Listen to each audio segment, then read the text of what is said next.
Okay, so you want to become a truck driver. Get the license, buy the truck, get paid by the mile. Sounds simple. Here's the strange part.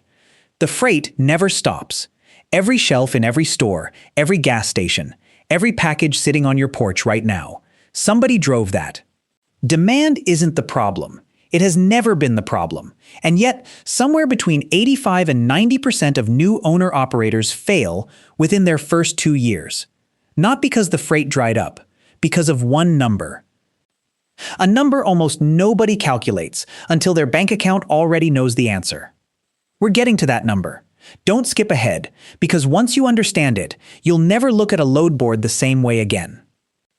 By the end of this video, you'll know exactly what it costs to get into trucking at every level, from a brand new CDL all the way up to owning a fleet.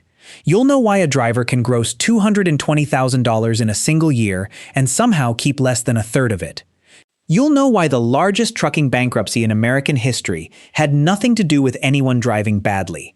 And you'll know the one number that quietly decides whether you build something in this industry or become next quarter's statistic. Trucking comes in 3 tiers. And like most industries built around one piece of expensive equipment, they're 3 completely different businesses wearing the same jacket. Tier 1 is the company driver. You own nothing. Somebody else owns the truck. You just drive it, and at the end of the week, it's their problem, not yours. Getting your CDL runs somewhere between $3,000 and $10,000, though most solid training programs land closer to $3,000 to $7,000. Some carriers will actually pay you to train, on one condition. You sign an 8 to 12-month contract, and if you quit early, you owe that training cost back, out of your own pocket. First-year pay for a new company driver usually sits around $40,000 to $45,000. Run over the road out of the right state, though, and that number climbs fast. Texas alone reports over-the-road averages near $114,000 a year. Zero debt, zero maintenance bills, zero fuel risk. You drive home, you get a paycheck, and the truck's problems stay the truck's problems. Tier 2 is the owner-operator. Now the truck is yours. And so is every single thing that can go wrong with it. Buy new, and you're looking at $120,000 to $200,000. Most people starting out go used instead. A used day cab runs $45,000 to $85,000. A used sleeper anywhere from $60,000 to $120,000. Once you've got the truck, you lease onto an established carrier, start pulling their freight under their authority, and the gross revenue number starts looking almost unbelievable. Average gross for an owner-operator sits around $228,000 a year, with a range stretching from $33,000 all the way up past $399,000 for the top performers. That's the number that pulls people in. Write it on a napkin, show it to your spouse, quit your job the next morning. It is almost never the number they actually keep. Hold on to that. We're coming back to it. Tier 3 is your own authority. Your own trucks, and eventually maybe somebody else's hands on the wheel while you run the business side. This is where you stop leasing space inside somebody else's operation and become the carrier yourself. It's the tier where real fortunes get built in this industry. It's also, without exception, the tier where the biggest collapses happen, and I mean the biggest. Because later in this video, we're going to talk about a company that survived nearly 100 years in business, employed 30,000 people, and still didn't see the end coming until it was already standing on top of them. Keep that in the back of your mind. We'll get there. First, the number. Every serious owner-operator either knows their real cost per mile down to the cent, or they find out the hard way, usually around tax season. Industry-wide, the average total cost to operate a truck came out to $2.26 a mile in 2024. But buried inside that figure is something an independent owner-operator doesn't actually pay separately, because as an owner-operator, you are the wage. Strip that line item out, and your true break-even point drops to somewhere around $1.39 a mile. Below that number, you are not running a business. You are financing someone else's freight with your own money and calling it a job. Here's where it turns genuinely ugly. That $1.39 assumes every single mile you drive gets paid. It doesn't. Not even close. The national average for empty unpaid miles, what the industry calls deadhead, sits at 16.7%. Nearly 1 out of every 6 miles a truck drives in this country, it's hauling absolutely nothing. Picture it simply. You take a load, 500 miles, $2.50 a mile. That's $1,250. Feels fantastic. Except there's no return load waiting for you on the other end. So you drive 500 miles back with an empty trailer, burning diesel the entire way, earning nothing for it. Your real rate wasn't $2.50 a mile, it was $1.25. Cut clean in half, and most new drivers don't even notice it happening until the fuel card statement shows up in their inbox on a Sunday night. Factor deadhead into the real math, and your effective cost against the miles you actually get paid for climbs to around $1.66 a mile. That's the real number sitting between you and profit, not the rate on the load board. This one. Every empty mile pushes that number higher. Remember that. It's going to come up again. Think of it as trucking's version of a house edge. Except unlike a casino, this math isn't rigged in your favor. Nobody built this game to pay you automatically just for showing up. You have to outmanage the driver next to you, mile for mile, just to break even, let alone get ahead. So where does the rest of the money actually disappear to? Fuel comes first, always, eating 25 to 35% of gross revenue, somewhere between $45,000 and $75,000 a year, depending on how many miles you're running. Every fuel receipt changes that number, quietly, one gas station at a time. Then maintenance. And this is where the spreadsheet stops telling the whole truth. On paper, maintenance averages around $1,200 a month, roughly 14 cents a mile. That's the tidy version. Here's the real one. Imagine you just bought a used truck for $78,000. Good deal. Low miles, clean inspection. 3 months in, you're 2 states from home, and the engine starts making a sound it shouldn't be making. You pull into a truck stop. A mechanic runs the diagnostics and hands you a number. $28,000. One repair. It doesn't just eat your maintenance budget for the year, it erases an entire quarter of profit in a single afternoon, while the truck sits dead in a parking lot and the loan payment keeps coming, whether the engine runs or not. That's the part nobody puts in the recruiting brochure. The truck earns money while it's moving. The loan never stops while it's parked. Insurance stacks on top of both of those, easily 5 figures a year before you've hauled a single pound of freight. Then come the costs that quietly confuse thousands of new operators every single year. IFTA fuel tax filings across every state line you cross, operating authority renewals, dispatch fees if somebody else is finding your loads, factoring fees if you need your invoices paid in 2 days instead of 30, because brokers do not pay fast, and a truck sitting idle waiting on cash flow is a truck losing money whether it moves or not. There is one bright spot buried in all of this. Fleet fuel cards alone can save an operator anywhere from $6,000 to over $26,000 a year, which tells you exactly how much margin is hiding in details most drivers never bother to optimize. Now layer the system on top of all of it, because trucking runs under more real-time surveillance than almost any other job in America. Every truck on the road carries an electronic logging device, federally required, tracking every second you're driving, resting, or sitting parked. Hours of service rules cap exactly how long you can legally drive before a mandatory break kicks in. No exceptions, no pushing through on coffee and stubbornness like drivers did decades ago. It exists to prevent accidents, and it works. But it also means every hour stuck waiting at a loading dock, every hour sitting in a line at the border, every hour waiting on a broker who isn't answering the phone. That's an hour your truck payment does not care whether you were earning or not. The clock only moves in one direction. And here's a cost category almost nobody puts in a spreadsheet, but every driver's spouse could tell you about immediately: the lifestyle cost. Over-the-road trucking means weeks away from home. It means eating out of gas stations because a real kitchen doesn't exist inside a sleeper cab. It means a phone call at bedtime instead of a person in the room, missed birthdays, missed school pickups, a marriage running on voicemail. Driver turnover in long-haul trucking has historically run north of 90% annually at large carriers, and exhaustion is a huge reason why. Health takes a hit too. 11 hours a day sitting still, irregular sleep, limited access to anything that isn't fried or wrapped in plastic.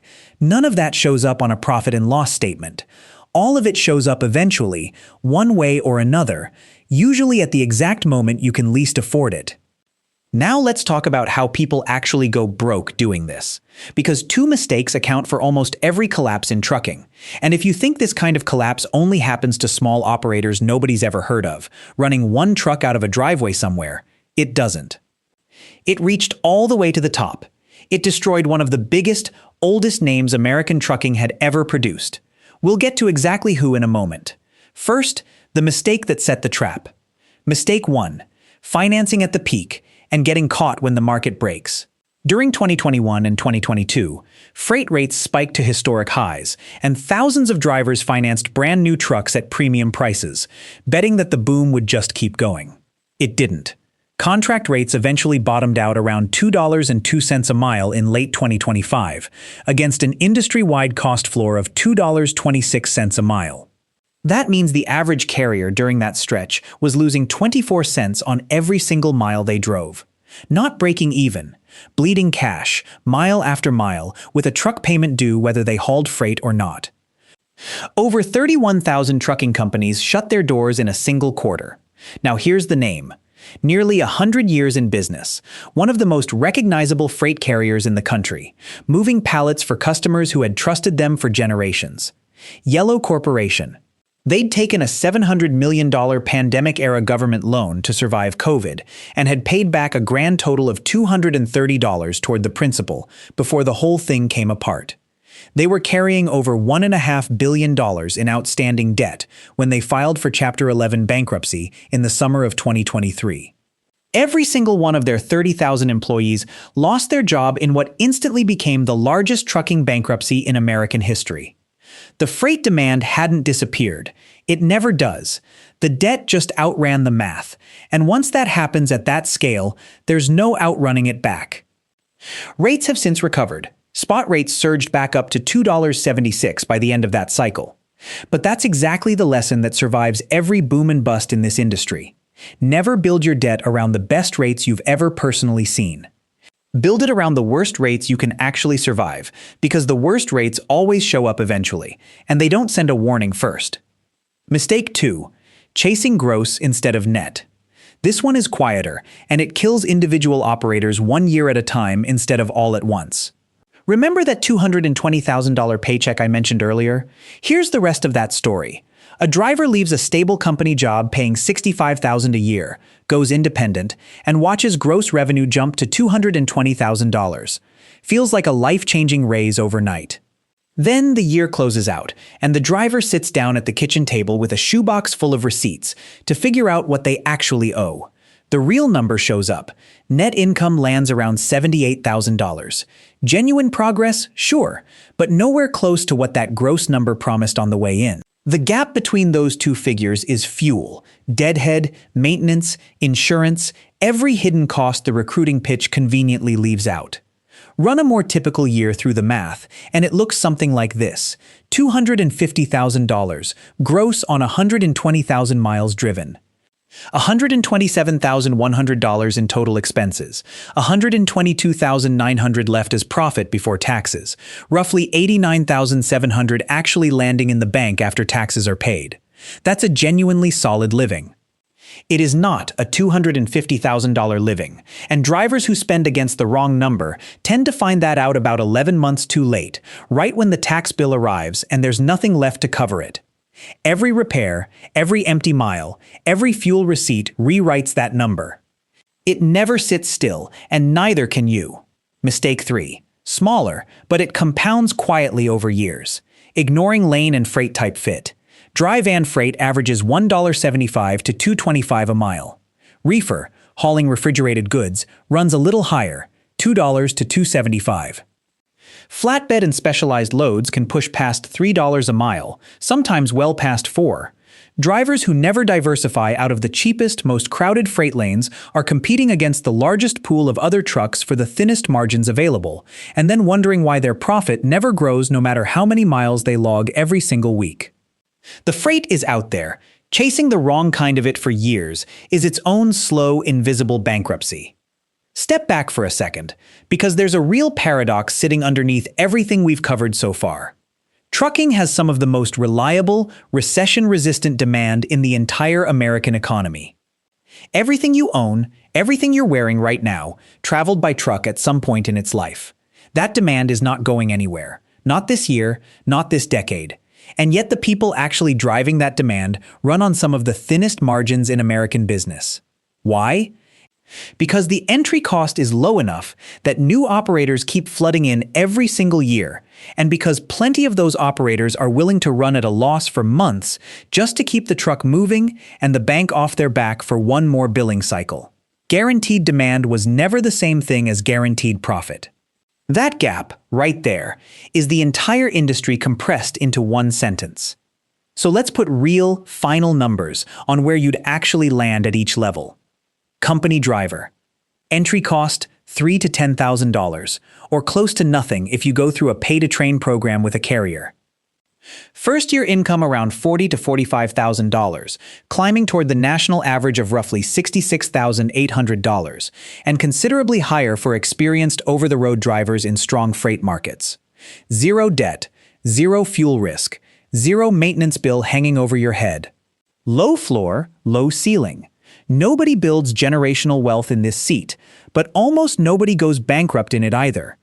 Owner-operator, leased onto an established carrier.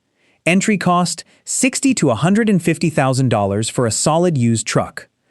Gross revenue, realistically, sitting between $200,000 and $350,000 a year.